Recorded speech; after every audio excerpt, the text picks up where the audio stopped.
The Jets beat the Texans, and they're now 3-6. Are they back?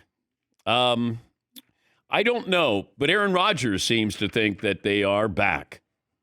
Kind of season on the line there in the second half.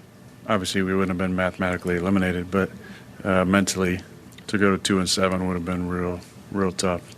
Hopefully, it's give us confidence so that we can beat anybody because we feel like we could. Yes. And I don't know if you're a Jets fan, you go, that was a great win or a frustrating win. Because, and hear me out with that, frustrating win, why can't we be doing that every week? Well, it helps if you're going against a bad offensive line like the Texans have. They've given up the second most sacks. We're waiting for C.J. Stroud to be last year's C.J. Stroud. That's not going to happen. Now, Nico Collins comes back. They lose Stephon Diggs.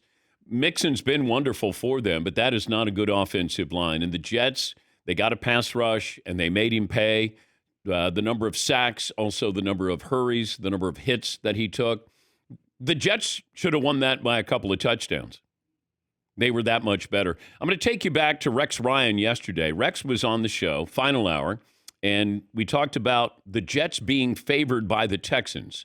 And we're thinking the Jets aren't very good. They're favored against a playoff team by 1.5. And here's the former Jets head coach, Rex Ryan. The Jets should dominate this game. I mean, when you look at it on paper, Houston's really, they're really struggling to protect the quarterback right now.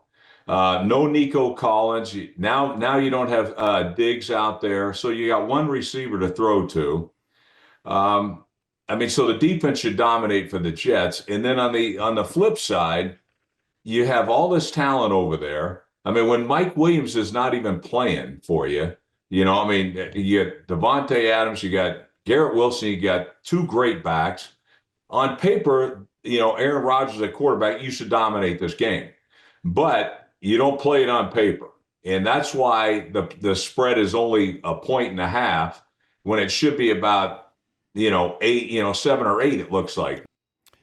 And they won by 8, 21-13. So that's Rex Ryan from yesterday's show. By the way, Aaron Rodgers and Devontae Adams hooked up for their 77th touchdown. If you combine regular season, postseason, that's the most of any active passer to receiver combination. Woo!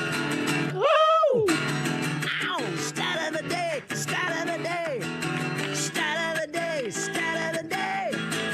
This is the stat of the day! Stat of the day, brought to you by Panini America, the official trading cards of the Dan Patrick Show.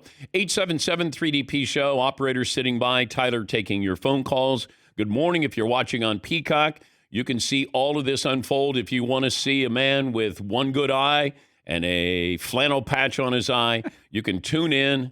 Boy, that's a reason to sign up for Peacock if I've ever heard one. Also, radio affiliates around the country. Dodgers have their parade today.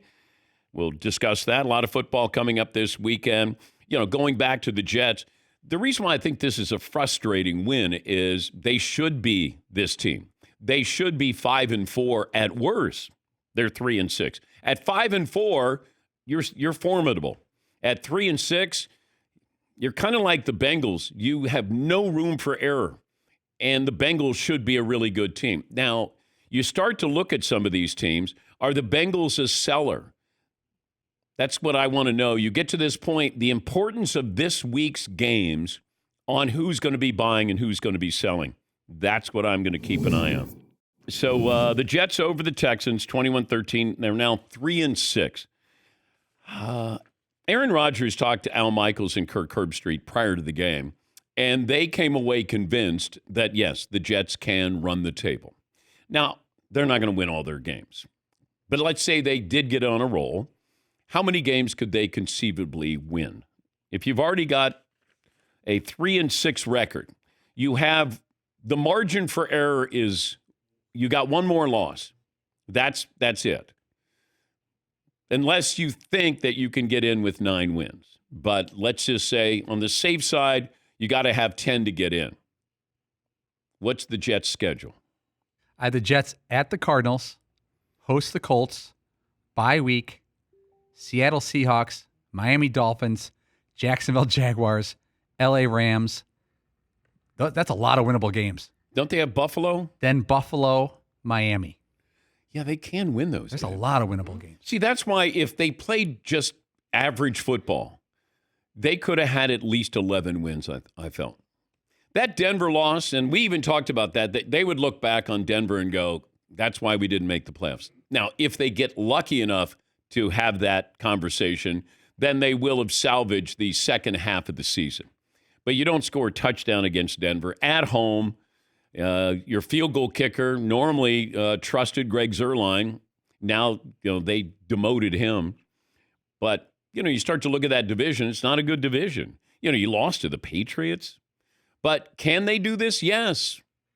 Like they should do this. That's why I thought it was a frustrating win last night. Not necessarily a great win. It's more of a, why haven't you been doing this?